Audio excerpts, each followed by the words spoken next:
13 বছর পেরিয়ে 14 বছরে পা রাখল একাত্তর টেলিভিশন। এটি উদযাপনে জেলায় জেলায় অনুষ্ঠিত হচ্ছে নানা রকমের আয়োজন। রংপুরে আছেন আমাদের সহকর্মী শাহ বায়াজিদ আহমেদ। আমরা এখন সরাসরি তার কাছে চলে যাচ্ছি।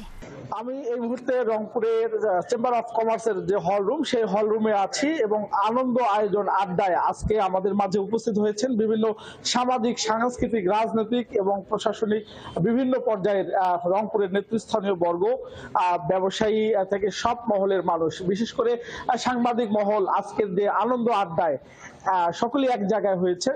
আমাদের এখানে অনেকগুলো সাংবাদিক সংগঠন, Rangpur press club, Rangpur city press club, reporters club Rangpur এবং ফটো সাংবাদিকদের সংগঠন সবাই এখানে মিলিত হয়েছেন এবং এখানে এসেছেন আজকে আমাদের একাত্তর টিভির এই বর্ণিল আয়োজনে মহানগর বিএনপির আহ্বায়ক শামসুজ্জামান শামু এবং রয়েছেন মাহফুজুর নবী ডন, একই দলের তিনি সদস্য সচিব।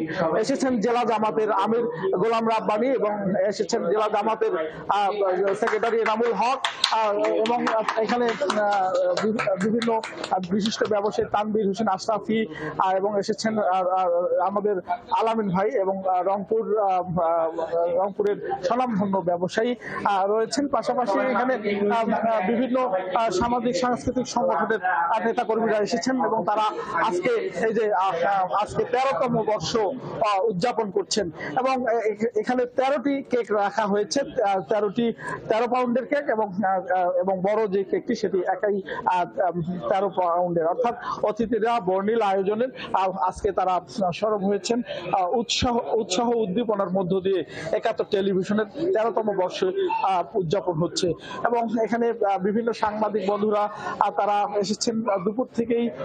এখানে মিলন মেলা বসেছে। আমরা একটু আপনাকে যদি দেখাতে চাই, দর্শক সারিতে যারা রয়েছেন, দর্শক সারিতে অনেকেই রয়েছেন যারা সাংবাদিক, গণমাধ্যম কর্মী আজকে আমাদের বর্ণিল আয়োজনে তারাও শরিক হয়েছেন এবং সেই আয়োজন অনেকটা আজকে উৎসাহ এবং উদ্দীপনা কাজ করছে। বিশেষ করে একাত্তর টেলিভিশন যে এক যুগ করে বেশি সময় রংপুরে কাজ করছে, বিভিন্ন সমস্যার সম্ভাবনা তুলে নিয়ে আসছেন, সেই অনুভূতিগুলো তারা তাদের বক্তব্যের মধ্যে দিয়ে তারা তুলে ধরছেন এবং আজকের যে এই আয়োজন, সেই আয়োজন সেটি শেষ হবে আরো কিছুটা সময়, যে কেক কেটে একে অপরকে খাওয়াইয়ে দিচ্ছে এবং আজকের এই আনন্দ ঘন পরিবেশ। একাত্তর টেলিভিশন রংপুরে বিভিন্ন সমস্যার সম্ভাবনা তুলে এনেছেন এবং সারা জাগানো কিছু রিপোর্টের মধ্য দিয়ে কিন্তু এখানে আমরা একটু দুই একজনের সাথে কথা বলবো।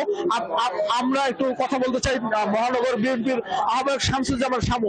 আজকের এই পরিবেশে আপনি ছোট্ট করে যদি অনুভূতি জানান। আমি মনে করি যে একাত্তরের টেলিভিশনের অতীত সবকিছু ভুলে গিয়ে আগামী দিনে নতুন বাংলাদেশ গড়ার কাজে একাত্তর টিভি এখন কাজ করবে এবং এই রংপুরে উন্নয়নের জন্য একাত্তর টিভি কাজ করবে। একাত্তর টিভি যদি বাংলাদেশের উন্নয়ন, এই নতুন বাংলাদেশ গড়ার জন্য কাজ করে, আমি মনে করি একাত্তর টিভির ভূমিকা অনেক বেশি ভালো হবে আগামী দিনে। ধন্যবাদ। রংপুর জেলা জামাতের আমির আছে গোলাম রাব্বানী, আপনার কাছে জানতে চাইবো এই যে একাত্তরের আজকের যে বর্ণিল আয়োজন কেমন করে দেখছেন এবং আগামী দিনে প্রত্যাশা কি? জি, আসসালামু আলাইকুম।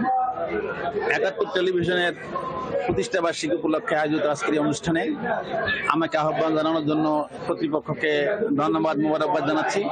সেই সঙ্গে আশা করছি একাত্তর টেলিভিশন আগামী দিনে বস্তুনিষ্ঠ সংবাদ পরিবেশনের মাধ্যমে দেশ ও জাতি গঠনে অগ্রণী ভূমিকা রাখবে এবং বস্তুনিষ্ঠ সংবাদ প্রচার করে সামনের দিকে এক ধাপ এগিয়ে যাবে, এটা আমার প্রত্যাশা। শুভ জন্মদিন। একই সাথে রংপুরের দর্শক যারা রয়েছেন তাদেরকেও সাদর সম্ভাষণ এবং শুভেচ্ছা জানাচ্ছি 13তম বর্ষে এবং 14 বছরে পা দিয়েছে একাত্তর টেলিভিশন এবং আমরা আস্থার সাথে সকল সংবাদ পরিবেশনা করবো এবং অঙ্গীকার রাখছি। তো সবাইকে বায়াজিদ, অনেক ধন্যবাদ আপনাকে। দর্শক, রংপুর থেকে আমাদের সহকর্মী শাহ বায়াজিদ আহমেদ একাত্তর টেলিভিশনের প্রতিষ্ঠা বার্ষিকী উদযাপনের খবরাখবর জানাচ্ছিলেন।